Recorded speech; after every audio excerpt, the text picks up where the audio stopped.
Assalamualaikum warahmatullahi wabarakatuh. Sedulurku semua, sebangsa dan setanah air. Berjumpa lagi dengan saya. Semoga kita semua selalu dalam lindungan Allah Subhanahu wa taala, dijauhkan dari segala bencana, musibah, dan selalu diberi rahmat serta hidayah oleh Allah Subhanahu wa taala. Amin. Oke Lur ya, langsung aja Lur. Melanjutkan video yang kemarin tentang Dajjal. Saya rasa video saya kemarin itu sudah sangat jelas ya Lur ya, apa yang dimaksud dengan Dajjal yang sebenarnya. Jadi karena selama ini cuma penjelasan yang sudah banyak sekali tentang penjelasan tentang Dajjal, dan berbagai versi itu hanyalah sebuah kiasan bagaimana kita memaknai yang sebenarnya.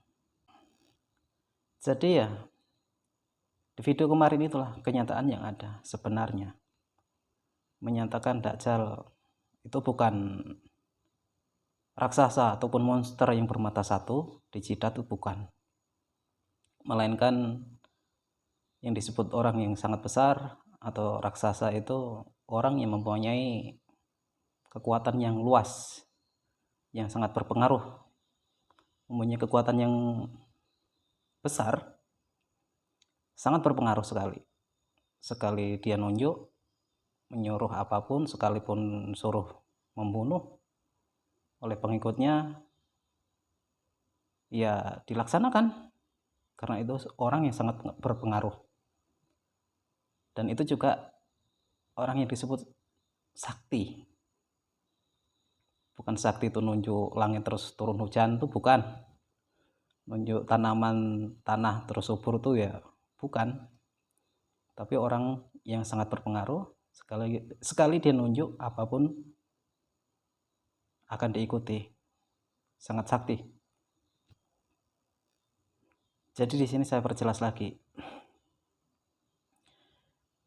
Yang namanya pendusta atau Dajjal loh, pendusta. Itu pasti buta mata hatinya, selalu berdusta. Itulah yang disebut dengan bermata satu. Nah, dari video yang kemarin saya cuma ingin bertanya lagi, karena kebanyakan orang tuh rebutan sembah dan menyembah apa yang disembah, apa yang dipersembahkan, saling gontok-gontokan, saling ayel-ayelan, saling caci maki, sana teriak Allahu Akbar, sini teriak Allahu Akbar, sebelah sana teriak Allahu Akbar. Allah yang mana? Allahu Akbar yang mana? Kalau yang ada itu cuma kerusuhan. Jadi saya pertanyakan lagi itu. Kemarin saya bertanya tentang sembahyang. Saya jadikan 3 pertanyaan. Yang mana yang disembah? Yang pertama. Yang kedua, sembah bisa diartikan pemberian atau persembahan. Apa yang kita berikan atau persembahkan, kepada siapa? Ini yang ketiga, kepada siapa kita mempersembahkan. Kemarin juga saya pertanyakan, kalau memang kepada Allah, yang namanya mempersembahkan itu harus bertemu.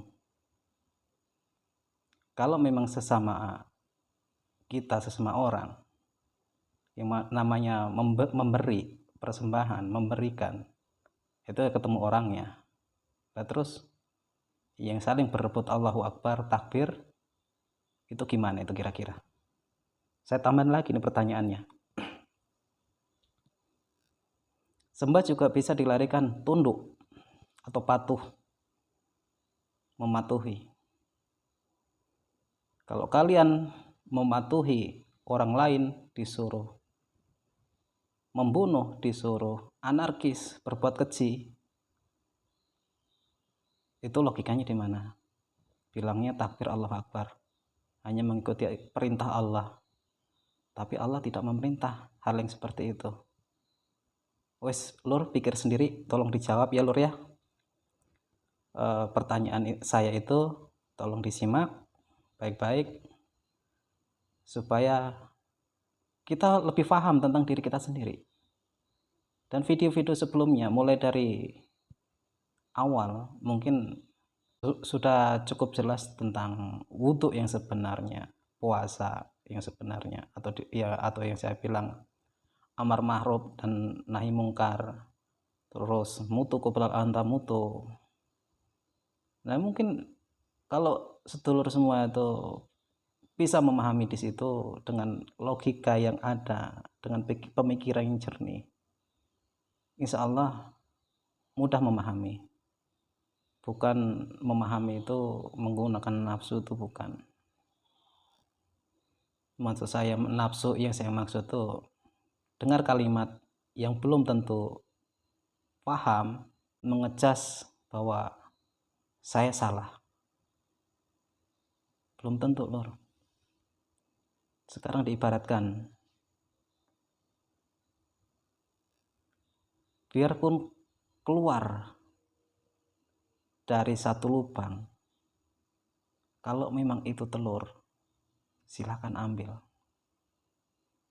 Kalau memang kalian itu lapar, silakan ambil telur itu. Sekalipun kotoran yang keluar, kalau memang itu bermanfaat, ya monggo.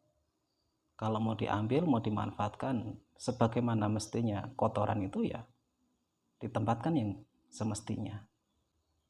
Jadi bukan berarti saya berpenampilan seperti ini terus dicap tidak tahu apa-apa, itu bukan. Karena saya menyerukan yang sebenarnya, menyerukan kenyataan hakikat yang ada, supaya kita semua tidak mudah terdoktrin dengan faham-faham yang anarkis, mengatasnamakan Allah, mengatasnamakan agamanya Allah, mengatasnamakan Rasulnya Allah, tapi untuk menjerumuskan kita. Ya itu mungkin aja dulu, lor ya. Saya cuma mempertanyakan kembali. Kemarin 3 pertanyaan, sekarang saya tambahin lagi 1. Ya itu semua untuk mengoreksi diri kita sendiri sih sebenarnya. Sebatas mana, sampai mana ketuhanan kita betul-betul yakin, betul-betul beriman, bukan cuma di bibir. Jadi untuk mengetahui sebenarnya diri kita sendiri, saya ulangi lagi pertanyaan saya, sembah yang mana? Yang kedua, memberi, apa yang kita beri? Yang ketiga, kepada siapa kita memberi? Yang keempat, patuh atau tunduk atau nurut kepada siapa? Kalau memang kepada Allah, otomatis kita melihat, kita bertemu apa yang kita berikan, apa yang kita persembahkan, apa yang Allah inginkan. Jadi kita tahu yang sebenarnya, dan itu ada di 2 kalimat syahadat, satu Allah ilaha illallah wa satu anna Muhammad Rasulullah. Aku bersaksi, aku tuh melihat tiada lagi Tuhan selain Allah. Tapi kebanyakan masih menuhankan selain Allah karena nafsu kita sendiri. Mohon maaf, lur ya. Dari keempat pertanyaan tadi itu, kalau jawabannya cuma satu, ya ke Allah. Kemana lagi kalau bukan ke Allah? Saya tahu kalau jawaban cuma seperti itu aja. Yang saya pertanyakan, kapan ketemu sama Allah? Sehingga berani mengatakan seperti itu. Mohon maaf, lur ya. ini hanya apa ya? Ini hanya untuk mengoreksi diri kita sendiri agar kita tuh selalu sadar yang sebenar-benarnya sadar. Oke lor, mohon maaf kalau kata-kata saya tuh sangat berlebihan. Jadi ya mohon maaf sebesar-besarnya. Untuk video ini cukup sekian dulu. Saya akhiri. Wassalamualaikum warahmatullahi wabarakatuh. Salam sejahtera, salam seduluran, sebangsa dan setanah air. Rahayu, rahayu.